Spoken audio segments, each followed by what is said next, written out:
All right, ladies and gentlemen, it's now time for another exciting edition of the Thrive Time Show, where on today's show we interview the former CEO of Honeywell, who grew the company from $20 billion to $120 billion in market valuation. On today's show, he's going to teach you why you should mystery shop your own employees, his thoughts on speed golf, and how to achieve great short-term results and great long-term results simultaneously, while stressing the importance of learning to think for yourself. Prepare to be emotionally disturbed many times, and you're going to have a good time. So here we go. 3, 2, 1, and go. Get ready to enter the Thrive Time Show. We started from the bottom, now we hit. We started from the bottom, and we'll show you how to get here. Started from the bottom, now we hit. We started from the bottom, now we hit. We started from the bottom, now we're on the top, teaching you the systems to get what we got. Colton Dixon's on the hooks, I break down the books. Z's bringing some wisdom and the good looks. As the father of 5, that's why I'm alive. So if you see my wife and kids, please tell them hi. It's C&Z up on your radio, and now 3, 2, 1, here we go. We started from the bottom, now we hit. We started from the bottom, and we'll show you how to Yes, yes, yes, yes. Dr. Z, I was doing some research for today's show. And I was taking several minutes to put together some of the deepest research I could possibly do for the show. And I was I had a small conversation with you. I said, Dr. Z, what's bigger, $1 billion or $1 million? We never really had time to get closure on it. Deep thoughts. What number is bigger, sir? What deep thoughts? Did you say what? What number is bigger, the billion or the million? I'm going to go with choice A, and I might even have to phone friend. I'm going to go with billion. Okay, thanks for Do I clearing get a that up. mega point? Now you do get 1 mega point, sir. Thank you so much for clearing that up. A lot of pressure. Now, a lot of public school here. Now, on today's show, folks, we have a former CEO. We have a guy who led a $1 billion company, David Cote. Welcome on to the Thrive Time Show. How are you, sir?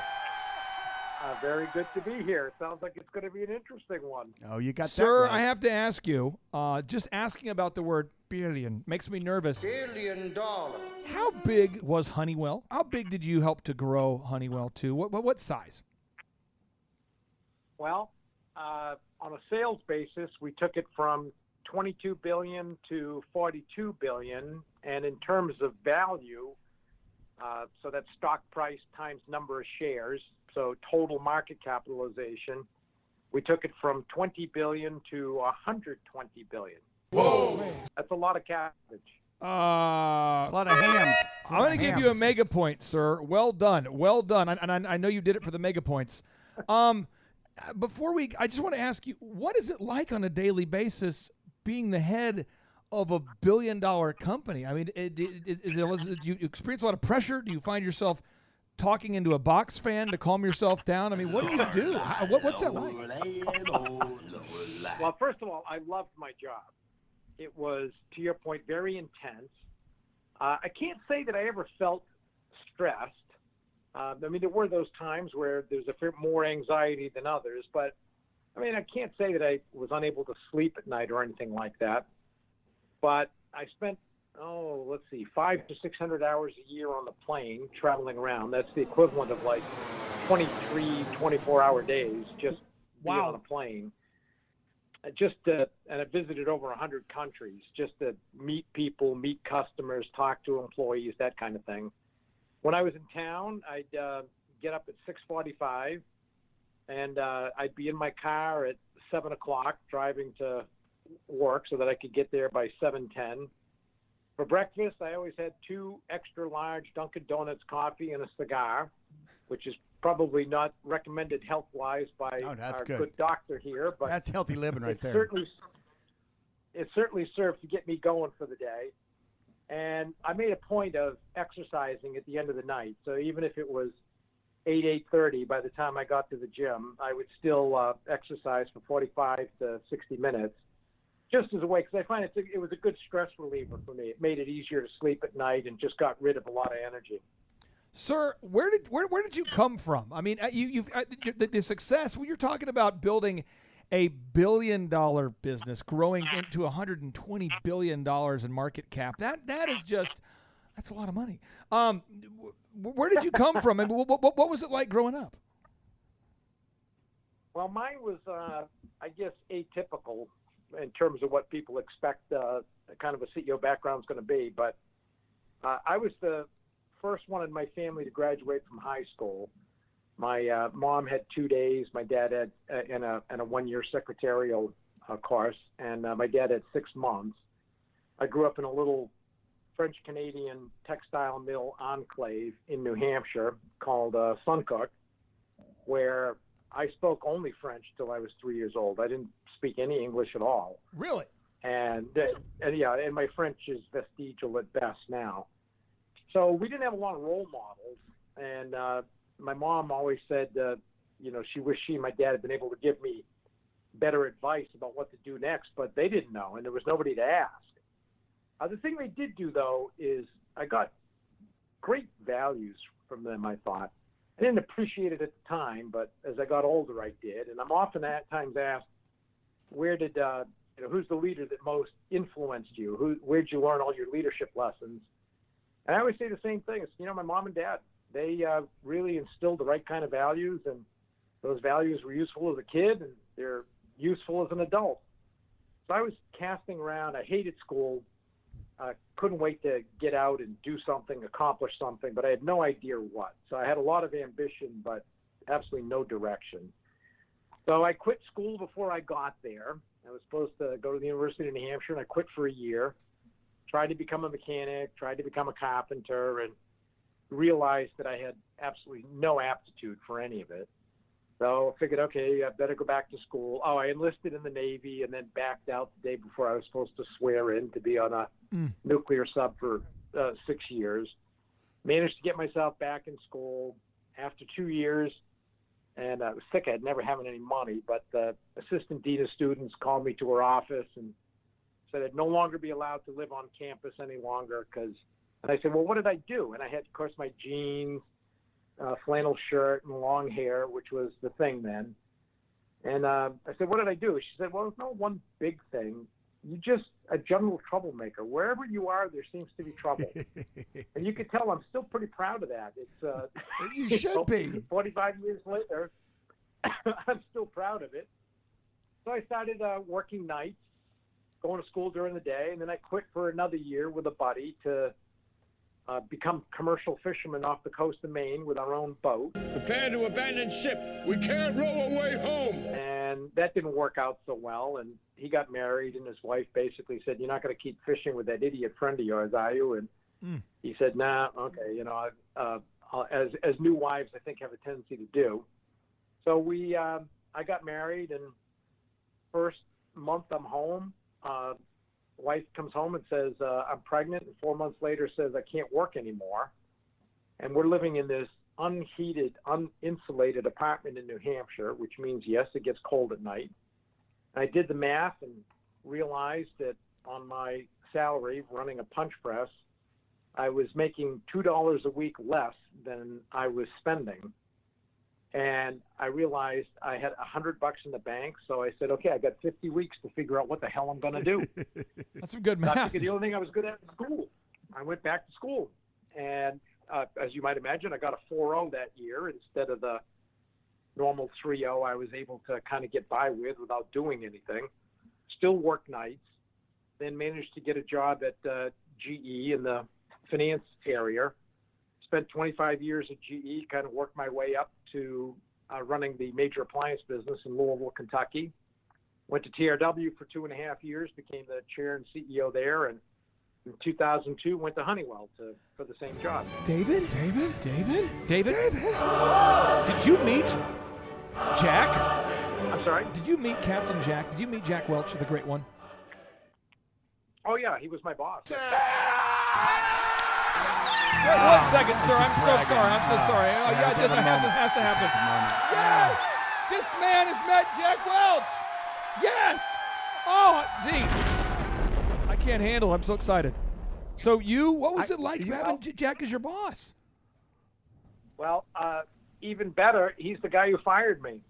Here's how it went. It's battling music. Okay. Here's how it goes. It's like, Jack, you're the best. Rose.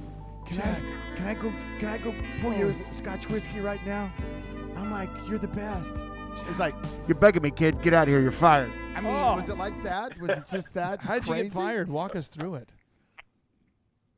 Well, it was June of '99, and I got a call from the HR guy saying Jack would like to have dinner with you. Uh-oh. Oh, wow. Uh-oh. So I went, yep, exactly, and that was my feeling also. So I got there, and first thing he said was, Dave, I want you out of the company by year end. And I said, okay, well. Can I order an what did you- appetizer?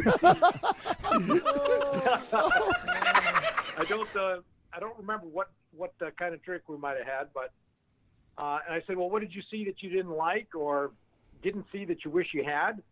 And his voice just elevated, and he said, Dave, you don't understand. I want you out of the company by year end.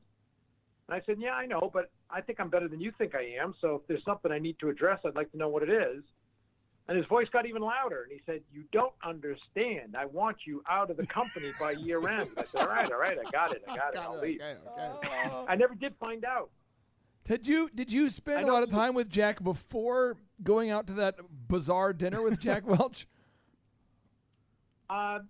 Not a lot of time. I mean, business reviews and that kind of thing. I mean, I definitely knew him. I worked for him. He was my boss. So what was it when you're sitting down with Jack Welch for a typical review or for a weekly meeting or for what is the interaction like with what was it like with Jack Welch? Highly variable. So it could be, like I used to say, he could be the most charming person in the world if he wanted to be. And then he could be the most mercurial, emotional guy you've ever run into, where you'd kind of sit there wondering, where's this going? What are we talking about? It doesn't even make sense to me anymore. This is just emotional. And it was one of the things that I'd say I fault myself for is not understanding the emotional side of him. I always figured it was just kind of his shtick as a way of trying to get people to do things. And then I ended up realizing later on he really was like that. And if I'd had a better understanding or read him a little better, I think my life might have been different. Now It worked out just fine. Yeah. You know, you gained big traction. I just want to ask you, when was the time where you thought, man, this is working out? And then I want to get into your book. And Josh Wilson's here. He's growing he has a company called Living Water Irrigation. He manages a lot of people. His business is growing. He's got questions. Dr. Z has questions. But I just wanted to ask you, when did you feel like you were starting to gain some traction? At Honeywell? With your career. I mean, when did you think, man, I actually am going somewhere. I'm moving up the corporate ladder, baby. I can see it happening. Yeah, it didn't. That didn't happen early on because early on I had no career aspirations other than to make more money than the last job because I was desperate for it. I mean, every week I was figuring out which bills I could afford to pay and which ones I could let slip, and I hated living that way. And my goal was just take whatever will pay more. And what was an accelerant for me was an interaction I had with Jack when I was, I don't know, about 34 years old, I guess. And I had to, I was responsible for two separate things. One, I was responsible for sending out a strategic plan request, the financial templates that all the businesses had to fill out. This was like 1986. And separately, I'd been assigned that month to do Jack Welch's board pitch, which was the first time I'd ever had to do that. So I have to send out the strategic plan request. I recommend to my boss and all my team members, fellow employees, that we not send it out because we don't do anything with it. I was voted down by my boss and everybody else, so I sent it out. A couple months later, I get this phone call from my assistant saying, hey, Jack Welch wants to talk to you. So I get myself mentally prepared thinking, okay, what's the status of his board pitch? That's what he wants to know. And remember, this is 1986. And I pick up the phone and he said, Dave, is it true we asked the medical systems business for what the ROI will be in the ultrasound business in 1989? And I'm just standing there thinking, where the hell is this coming from? I have no idea where this question's coming from. So I'm scrambling. And after a couple seconds, I said, oh, we might as part of the strategic plan request. he came through the phone at me. And with all any curse word you want to pick, feel free to interject. And he said, I want to see it right away. So I got it together, ran up to his office. He hollers for me to come into his office. And for the next 15 minutes, he just yelled at me and asking me why I do such a stupid thing and cursing at me and flipping through the pages just to irritate himself. And he finally says, all right, you've done your job. I'm not kidding. And he finally says, you've done your job. Now I'm going to do mine. You can leave. So, okay. So I walk out and I went home, called my wife I went to the office, called my wife at the time and said, I think I've been fired. I'm not sure how this works, but, I think I've been fired. But I talked to one of my buddies, and his first question was, you didn't tell him that you recommended against it, and we voted against you, did you? And I said, no, I didn't do that. He said, oh, shoot, thanks. So it's a couple months later, and I don't hear much of anything. A couple months later, I'm at an RCA acquisition party, and I had been a low-level finance guy on the team. And I walk into the party, and all of a sudden I hear Jack holler, Dave, get over here. And I think, son of a gun, I've heard all the stories, but he's going to fire me at a party. I can't believe it. So I go walking over there. My buddy comes with me, and I got a smile on my face, but inside I'm just churning. And we get up there, and he said, I need to tell you, Dave, I was never so pissed at anybody since I was in plastics. And I can be a little mouthy. And I said, well, I really appreciated you sharing it with me. And he thought that was pretty funny. So we started laughing, and we talked for a little bit. And then my buddy said, Jack, Dave never wanted to send out that request. He recommended against it, and we all voted against him. And I still remember Jack turned to me and took the inside of his fist and put it into his ribs and said, so you just took the knife for those guys? I said, well, I didn't really look at it that way. You don't rat on your friends like that. It's not like it was anything illegal or anything. And he just kept shaking his head and going, wow, God, okay, wow. So fast forward a couple hours, getting to the end of the night, CFO pulls me aside and said, you have no idea how much good you've done yourself with how everything has gotten handled. I said, well, I am hard-pressed to figure out how, because it hasn't felt very good for the last couple months. He said, well, and that's true. And he said, no, Jack was already impressed with how you handled the discussion with him, because he said he has made vice presidents cry with the way he was yelling at you, and said you never wilted, and that impressed him. And then the second one, when he found out tonight you didn't throw in your buddies, well, good things are going to happen to you. Wow. And it did. It used to be that if you got a one-level jump, this levels were a big deal. It was good. 2 levels, you were on fire.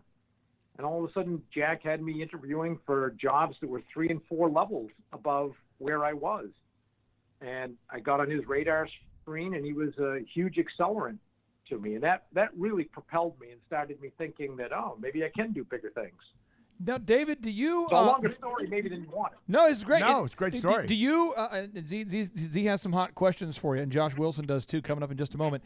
I just want to ask you, do you do a Jack Welch, kind of a Jack Welch stick or a Jack Welch impersonation? Can you do that? No, I'm not that good. I barely can impersonate myself. Okay. And then based on the way that you say your R, do you love Bill Belichick? Oh, the Patriots, Bill Belichick, Bob Kraft, Tom Brady. Yeah, yes, I know he's a Buck.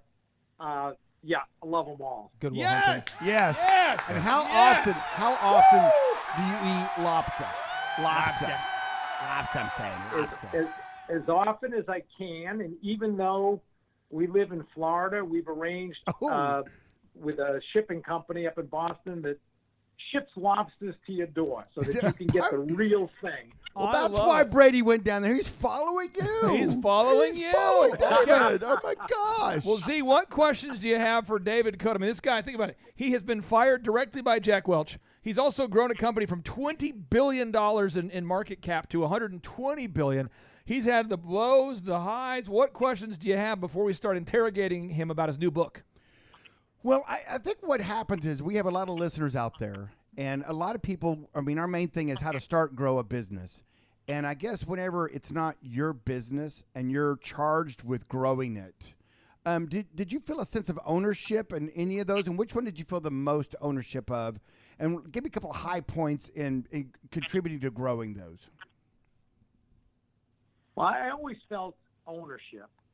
And it's one of the big points that I used to make about any CEO, any leader, is that you had to approach your business as if you owned it.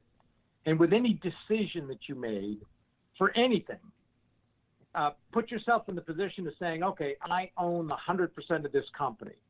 What's the right thing, the smart thing to do? And sell it, buy an island. No, I'm teasing. Sorry. What's that? I said sell it and buy an island. Sorry, continue. I interrupted. Please continue, David. I just found that it was a great way, at least to put me in the right kind of frame of mind to make any decision. The second thing that I'd recommend to anybody is it's very easy to confuse activity with results. And there's a lot of people who start to feel like, well, I'm working really hard. I'm working 80 hours a week, so it should yield something. But it goes back to my fishing boat experience when, let's say, I was an entrepreneur, poor one, but I was. And people would say, must have been a great learning experience. Yes. Must have learned a lot. Yes, I did. What was your biggest learning? My biggest learning was that hard work doesn't always pay off. Oh. If you are working on the wrong thing, it does not matter how hard you work. Nothing's going to come of it.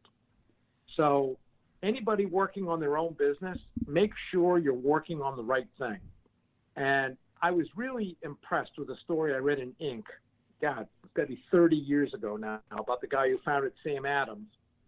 And he was getting started, and his dad said, so what are you doing today? And he said, well, I'm getting a computer and getting all my books set up so that I can manage the company. And his dad said, do you have a customer yet? And he said, no.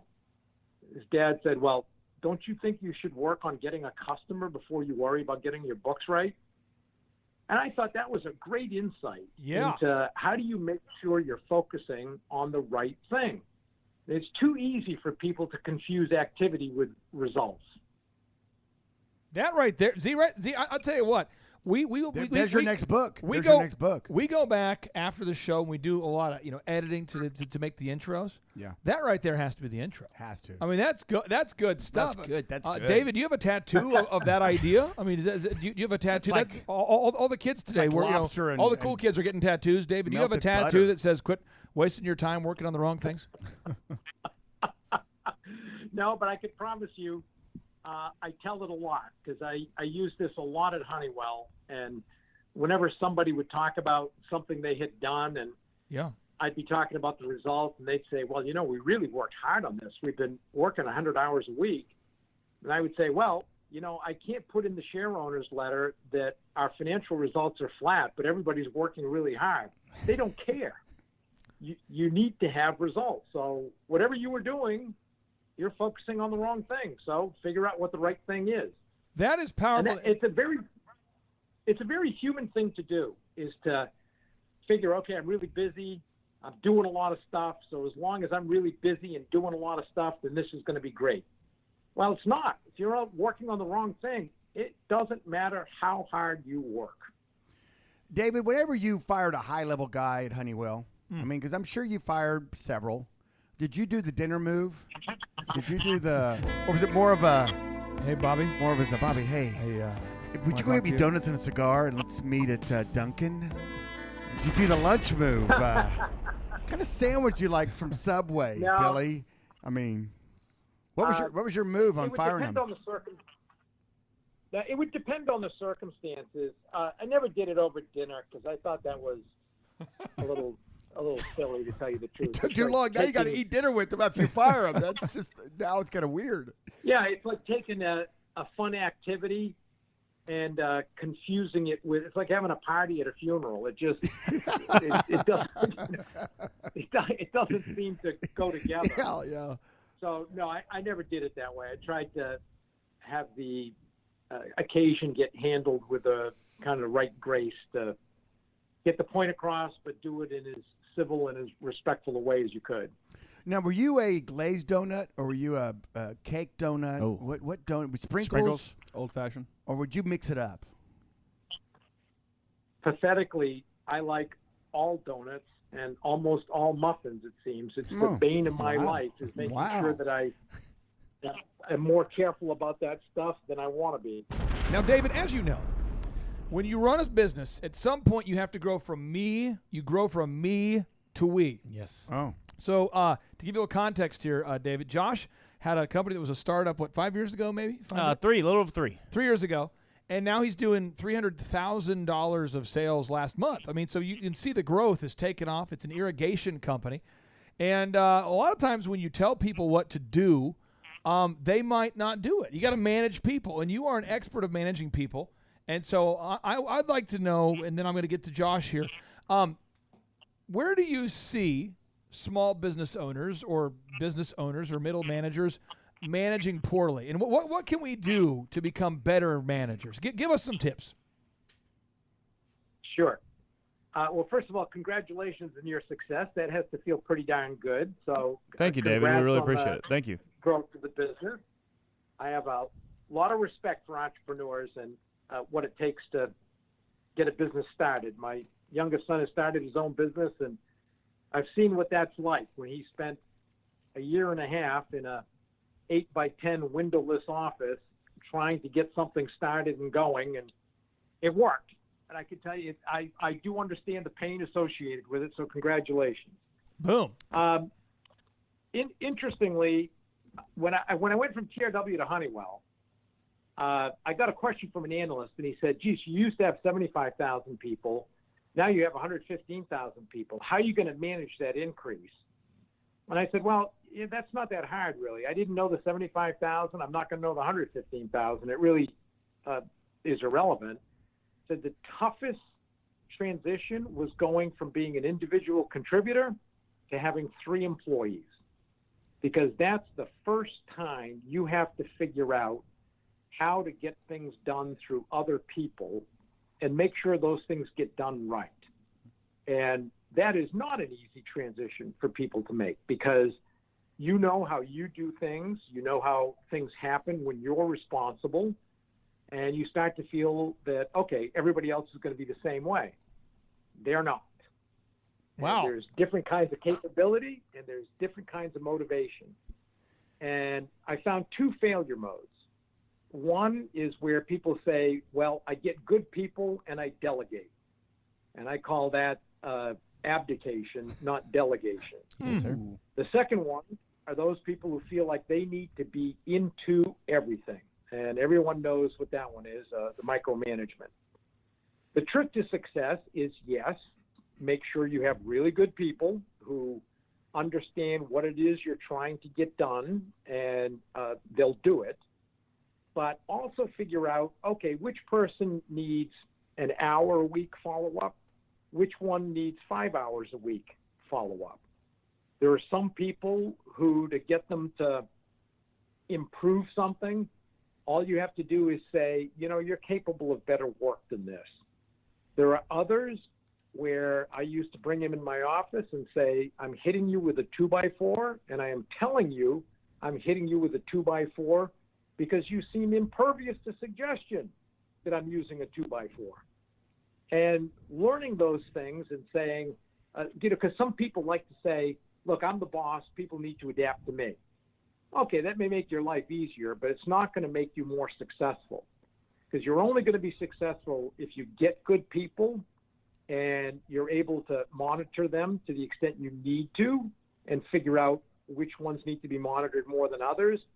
But that also you figure out, okay, what floats their boat? What makes them feel good? Some of them want to spend 30 minutes telling you what they did. Others want no involvement from you, and figuring out, okay, what is that? How do I handle each person to make this successful makes a difference. The last thing I would add is, yes, you have to pay people well. And that I'm all in favor of. And people ought to be paid well if they do a great job. But by the same token, people want to go home at night being able to brag to their spouse and kids about what they did that day. And to the extent you can make the work fulfilling, and it's not just praise for everything, everybody gets a trophy, but making sure that they feel like they accomplished something during the day or the week or the month, and that you appreciate it, you recognize it. Man, that makes a big difference. I guess the last one I would add is if somebody's not doing a very good job, you need to tell them and they need to fix it, because it's not just that person who is not doing well, but at least a third of the organization will measure themselves based on what are you doing about that person who doesn't do a very good job. And I learned this one when I was an hourly employee. We had a guy who was a poor performer, and we all knew, okay, if they don't do anything about that guy, then as long as we're better than him, we don't have to worry. Well, all of a sudden, one day they fired that guy. What do you do next? You look around and say, oh, who's the low guy now? And it just elevates the entire organization. Yeah, in poker, if you don't know who the fish is at the table, you're the fish. Also, that reminds me of the story that if you go bear hunting, make sure to take a slow guy with you, right? So, Josh, what questions do you have, sir? Hey, David, well, thank you for the kind words, first of all. But right along that vein, and I think that's why Clay started this line, is he's obviously my business coach. But so we're going from a handful of people to a lot of people, very thankfully. So do you stylistically manage different from managing people to managing managers? So now my role has been more with our division managers as opposed to each individual on a daily basis. Is there a key or a few points that I could express or bore down on as far as managing managers instead of managing people, or is it still the same thing for you, David? Yeah, I guess it's some of the same, but you still want to make it fulfilling for people. But I'd say the big thing is don't lose touch with what's actually going on out there. And if you're just relying on what your managers tell you, a couple of things can happen, both involving you not getting accurate information, because either they lie about stuff or they don't know what's going on, so they just kind of make stuff up. And it's one of the reasons that, I spent 500-600 hours a year out on the plane, and I go tour plants, talk to hourly employees. I'd go to visit customers with salespeople. And it was my way of finding out what the hell is actually going on out here, and is it consistent with all the stories that I'm hearing from my guys? And it's remarkable what you find. The other thing I would do, and my guess is this would work very well for you, is I would make surprise visits to locations. I wouldn't even tell my assistant where I was going. And I would just have them drop me off in a city. I'd get a rental car, and I'd drive to a plant location, show up at the door, say, hi, I'm Dave Cote. I'd like to meet with the plant manager, and then tour the facility. Because then you're seeing it unvarnished. You're finding out exactly what's going on, and you can observe for yourself. Is this consistent with what I'm looking for and what I'm hearing from my guys? But I'd say the big thing is don't lose touch with the people who are actually doing the work out there. Take the time to talk to them about what do you like, what do you hate, what about the job could be different, what suggestions do you have about what we ought to do differently. Don't lose touch with those folks. David, do you golf? Yep. Not very well, but I do. Well, during this next portion of the show, I want you to picture this. See, I want you to picture this. Everybody picture this. Picture this. You want me to draw a picture? You go out to picture? a beautiful golf course. And can I get some echoes here? See, can I get some echoes? Echo, you go out to a beautiful golf course. Course. And you get ready to whack the golf ball. Whack. And they open up a cage, and you look to your left, and you say, why is there a cage? Why? And you hear a lion. And then the caddy, he says, let her rip. And he opens up the cage, and the lion begins to chase you down the course. And this is how this next segment's going to feel here, David. So I'm going to go rapid fire. Okay, we're unleashing the lions here. I'm going to keep the questions coming in fast, coming in hot. We'll see if we can stump a man who grew a company from $20 billion to $120 billion as the CEO of Honeywell. So Z, I'm ready. Here we go. Your new book is called Winning Now, Winning Later. How companies can win in the short term while investing in the long term. Sir, what inspired you to write that book? Well, a couple of things. I got inputs as various as Barack Obama, former president, and Hank Paulson, former Secretary of the Treasury, to say, gee, you know what you did and how you did it is worth writing a book about. You really need to do this. So I got some really good, let's say, support to say do it. The second thing was I kept reading about all the comments people had about short-termism and how bad it was, and they all made it sound like it was mutually exclusive. You were either short-term or long-term focused. And I always thought that was the wrong way to think about it, because we ran Honeywell on this principle that success is about achieving two seemingly conflicting things at the same time. And do you want low inventory or good customer delivery? Do you want people closest to the action empowered to make quick decisions, or do you want good control so nothing bad happens? Do you want good short-term results, or do you want good long-term results? If you're in the irrigation business, do you want them to be able to finish a project in an hour and a half instead of 2 hours, or do you want it done right? The answer is, of course, you want it right and fast. So the trick is figuring out, how do you do that?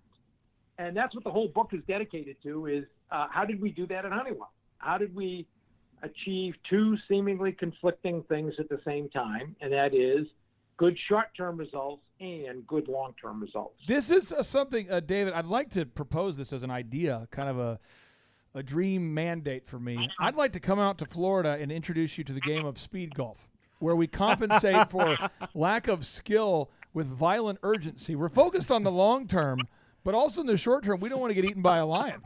And so we'll start off with a rabid dog. We'll start off with that. Or maybe a work our way up to other beasts. Maybe like a little squirrel, like a little maybe a rabid raccoon. Okay, so Z, now that we've asked the deep questions about speed golf, what questions do you want to ask? He's an incredible new book he has, Winning Now, Winning Later, How Companies Can Win in the Short Term While Investing in the Long Term. He's an author. He's grown a business. Z, what questions do you have? I'm going to go back to his undercover boss move. Oh, nice. I want to go back there. Nice. I want to go back in time. Go back. And he introduced himself as Dave Cote. And so, Mr. Dave Cote, what was the biggest... I mean, when you showed up and they didn't know you're coming, I mean, they had to just freak out. You can't tell me they didn't give the absolute freak show. So what was the biggest, like when you showed up at one of these companies, one of these factories? Oh, yeah. I mean, what was the biggest, like, uh-oh moment? Did you have a couple of uh-oh moments? Yeah. Because that's pretty cool, by the way. The first time I did it, and I've got this story in the book. Interestingly, I went to, the receptionist, announced who I was, and that I wanted to see the plant manager, and she didn't know who I was. Good. So she called the plant manager and said, hey, there's somebody out front here. His name is Dave Cote. He said he wants to see you. He said he's the CEO. And I got the reaction that come down. And the reason I had done the surprise visit was that we had a fatality at that plant a couple of months earlier. Uh-oh. And it was a chemical plant. And I had our health, safety, environmental people kind of all over it. And I thought, okay, I want to make sure this really bothers me. I really want to make sure we have safe places. So I'm going to make a surprise visit. So I toured the facility, met the union leaders, and then had a meeting with the staff and asked them what happened here and why did it happen here. And people on the staff started to explain to me that chemical plants were inherently dangerous and that this could have happened anywhere and that they were just unlucky. And interesting. I was just incredulous. And I finally I listened to it a lot just to make sure I understood where everybody was coming from. And I finally ended with saying, do you folks understand a man died here? And this, I think, could have been preventable, and we need to do something differently. And that was an unbelievable aha for me. And as you might imagine, we turned over all the leadership there, and it became a model plant. Dave, it's the sort of stuff you find when you actually go out there on your own to actually see what's going on. So that was definitely an aha for me. So a lot of dinners followed that meeting, huh? Is that what you're saying? David, I have some tough questions for you. And Z, one of the things I do, there's a lot of news right now about the FBI investigating people. Oh, yeah. There's a lot of people being recorded without their consent. There's a lot. You've seen the nefarious news stuff going yeah. on. Yes. And so I thought I would pile on.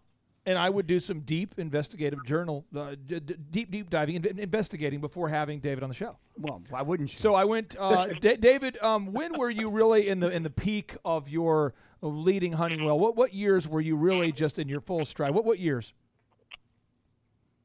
Oh, I would say right at the end. I was definitely feeling good about it, and things were going really well. And 2017. I passed it on to a guy who's taken it to new heights. So I felt really good about that. Well, I'll tell you this. I went in, Z. I didn't ask. I didn't even know how we'd get him on the show. Okay. Yeah. I went into the office and I mic'd everything.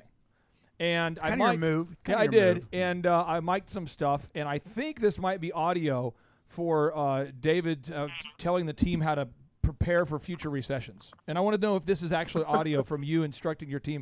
And if it might not be the right audio. Let me cue it up real quick. You have so much. You have so many audios. I have so much audio. Let me just get. I got to get the right section now. So what happens is David walks in, and one of the employees has discovered that the recession is coming or that a shutdown's coming, and he made a poor call. And so this is David trying to get him to calm down. I believe this is audio. Let me play it. It's tough to get this audio. Here we go. Apart. How did you cover your losses up? Huh? What drug cartel are you working with now? Okay, well, I'll talk to you. You're reasonable. No. Look at me. Yeah. You want to talk to me? Yeah. What are you doing? I'm going to make you eat a plate of human. Get away from me.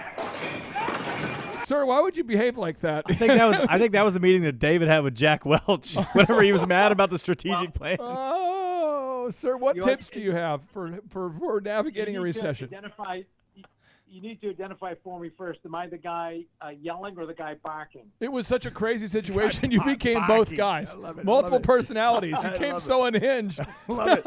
No, Where's but my with laptop? With the COVID, there's a lot of shutdowns going on, though. Seriously, and your book talks about how to navigate a recession in tough times. Obviously, that wasn't audio of you. Obviously, that was audio of me. So tell us about what do we do? How do we navigate this stuff? Yeah, this one's I say the thing I say about recessions is they all come about for different reasons, but there's one thing that's true about all of them, and that's they all suck, every single one of them. And you're always stuck having to pick between the least bad of two options. Too often leaders spend their time trying to figure out what's that third option that, is everybody gets gingerbread. It just doesn't work out that way. So the first one, this recession is different because you have to worry about health first. After you've addressed that, I'd say there's several pieces of advice that I give to people. The first is, as a leader, don't panic. And it's really surprising how, and when everybody around you is panicking, the press is panicking, the press loves the panic. It generates more eyeballs watching. At the end of the day, as a leader, you can't panic. You're the one person who cannot. The second one is to think independently. And I'm fond of saying that the ability to think independently is a lot more rare than being smart.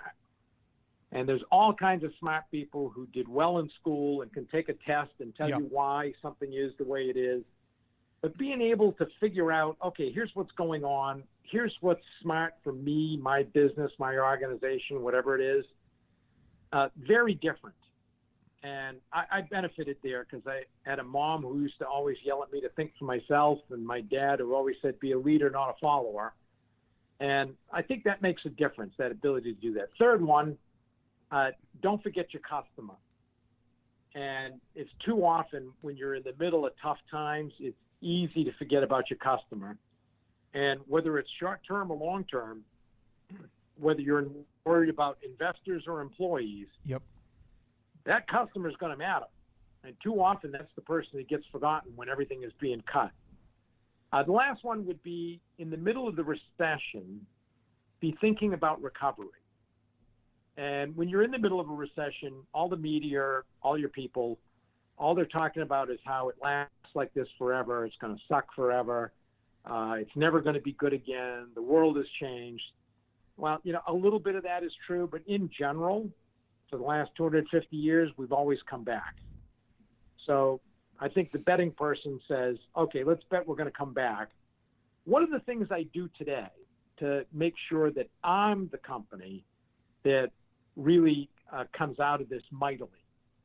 And what you find is a lot of those like long-term growth programs, seed planting, whatever it was you were doing when times were better, you should keep doing those in the middle of the recession.